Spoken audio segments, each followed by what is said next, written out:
Today, we are scaling Featherine from Umineko, possibly one of the strongest known anime characters, the majestic witch of theater-going, drama and spectating.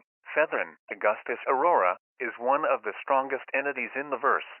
Before scaling her, first, let's see the cosmology of the verse.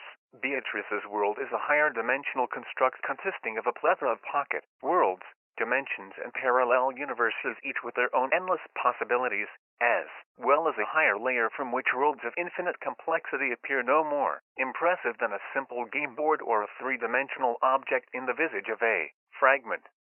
The human world is a regular four-dimensional construct consisting of three-dimensional space and a linear dimension of time.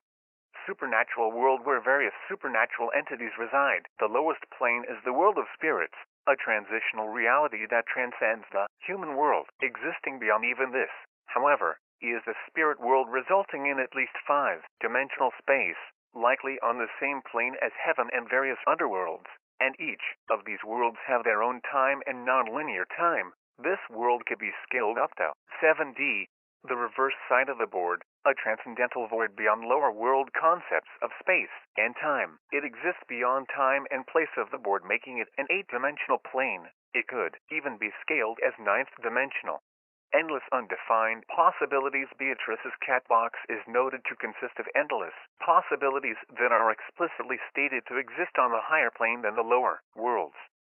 It can be scaled from 9D to 10D.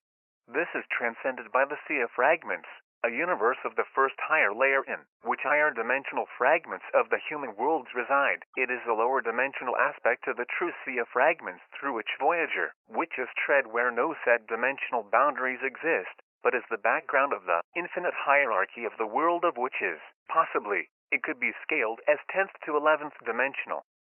Fragments are perceived as three-dimensional objects here, where there is a difference of about at least 7 dimensions with a three-dimensional world of the lower layer. This is the difference between the layers. Above this is the meta world, a higher parallel reality in which different segments exist. It can be scaled up as 12th dimensional. The cathedral exists on an even higher plane of existence and sometimes acts akin to a courtroom. It scales up to 13th dimensional.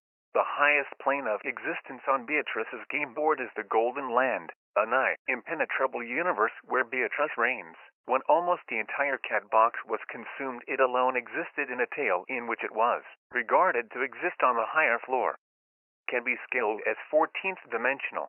It, in fact, is in itself a cat box, which is a construct where endless tales are generated. Berncastle's game board is massive higher dimensional structure that dwarfs even Beatrice's own in sheer size. This was a strategic action, considering she needed to modify it, that is, Beatrice's game board, to a fitting size in the hopes of allowing Lion's almost miraculous existence to be possible. For instance, Willard, a piece on the game board, is capable of lifting all of Beatrice's infinite games in his hand whilst manifesting in the cathedral, which is just one layer among many, with a higher version of the sea of fragments and the witch's theater itself, still transcending this first layer.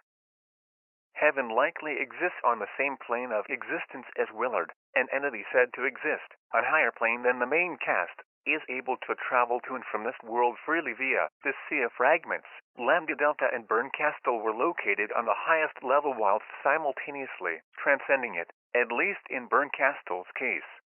Berncastle's game board can possibly be scaled up to 33D to 34D. Aurora's study room, which is above this, scales to 43rd dimensional to 44th, the largest structure shown. The books showcased here are worlds that dwarfs all lesser realms shown thus far. The entire Umineko franchise sans the city itself, where even entities that exist here, who dwarf entire higher dimensional worlds, are likened to butterflies in the midst of ocean trenches. There exists yet another layer here, which transcends the game board. This scales up to 63rd dimensional to 64th. There is an infinite dimensional hierarchy where the layer above views the layer below it as fiction, so basically proving RF theory.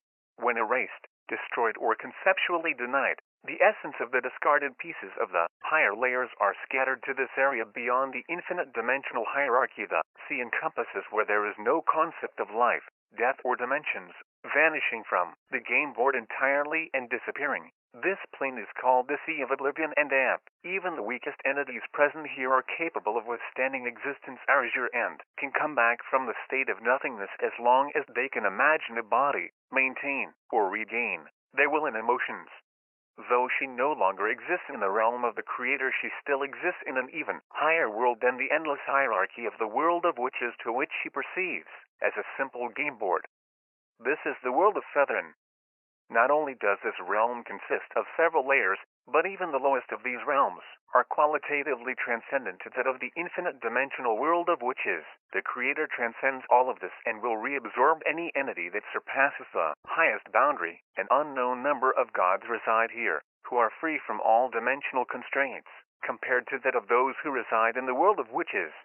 That's it for the cosmology, and I would like to mention a common misconception that people have regarding the Creator. The Creator is not like a singular entity who created everything in the verse. It is just a title given to characters who reach a certain level. For example, characters on that level are Featherine and future Maria. And with that being said, let's scale Featherine. I know some people might not like this scale, but I could care less about others' opinions. Featherine could be scaled anywhere from hyperversal to baseline outer, as there is simply not enough things to scale her to even high outer, let alone boundless.